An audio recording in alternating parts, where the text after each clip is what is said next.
As the episode begins, we see Ares meeting with Hephaestus, and I'm a little ashamed to say that most of what I know about Greek mythology today comes from God of War, but hey, at least I know who these characters are, though in the DC universe they're connected to Wonder Woman. In any case, Hephaestus is building a magic suit of armor called the Annihilator, which is able to move and attack on its own. And getting back to Wonder Woman, we see that she's actually taking the day off for a change, but then she stumbles across a bank robbery, and after dealing with that, she gets a call from the League. As we cut to our title characters, Hawk and Dove, it seems they have their own situation to deal with. Now, in the comics, multiple teams have taken up the mantle of Hawk and Dove, but here they're two brothers named Hank and Dawn. Ah, damn it, just a couple letters away from a Venture Brothers joke. And it's worth noting that even though they have the same superpowers, they're complete opposites in every other way. For instance, Hawk is more aggressive, using the Superman method of punch everything until it fixes the problem, while Dove is more passive and fights using holds, throws, and generally using his opponent's momentum against them. At the moment, they're in a bar full of good old boys who apparently have had enough of Dove's hippie bullshit. You have a different opinion about something than we do and still want to get along? Them's fighting words. We get some great dialogue from the brothers as Dove accuses Hawk of enjoying the fight too much, and Hawk counters by saying that Dove should know better than to piss off a bunch of drunk rednecks in the first place. Finally, Wonder Woman shows up to break up the fight, this time fully suited up. They have to check out a country called Casnia where a civil war is being fought, and there have been reports of an unstoppable robot that's annihilating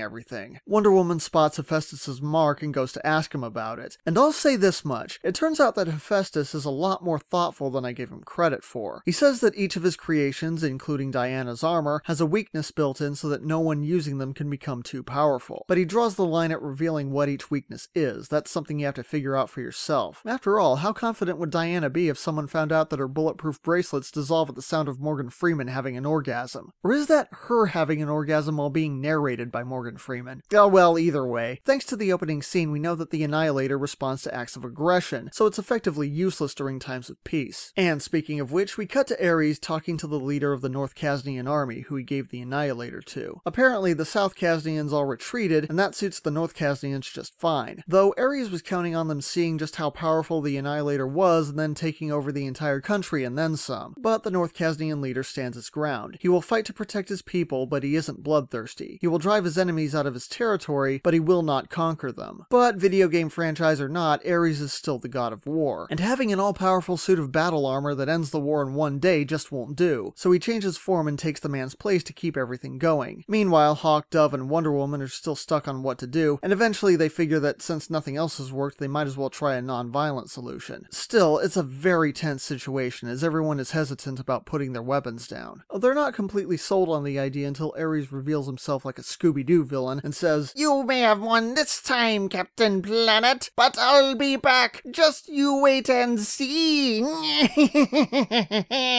And even though the whole give peace a chance message could have potentially felt corny, it's interesting that the central conflict doesn't get resolved in the end. You can tell that even as the two sides lower their weapons and walk away, they still hate each other. This is clearly just a temporary ceasefire until they get rid of the Annihilator. It's a cliche scenario that we've seen before, only they're actually treating a complex situation like a complex situation. This episode originally aired in 2004, and it seems to have been made partially as a commentary on the Iraq War and the public opinion of it at the time, though details are generalized enough that it keeps the episode from feeling too dated, especially watching it 10 years later. It also introduces two great characters that I wish had gotten more focused attention throughout the series. I really enjoyed the dynamic between Hawk and Dove, and it helps that Hawk is played by Fred Savage and Dove is played by Jason Hervey, who together also played Kevin and Wayne Arnold on The Wonder Years. And yes, what we see here is a complete role reversal from the characters they played on that show. In addition to putting a mature twist on a familiar story, this episode is written well enough that even when characters make leaps in logic, it feels like a natural flaw in the character instead of the show being lazy. However, while this episode does pretty much everything right, it also has a hard time standing out after the bar fight at the beginning, and ultimately it ends up feeling like an average episode during the second half. But unlike Initiation, this feels average in a good way.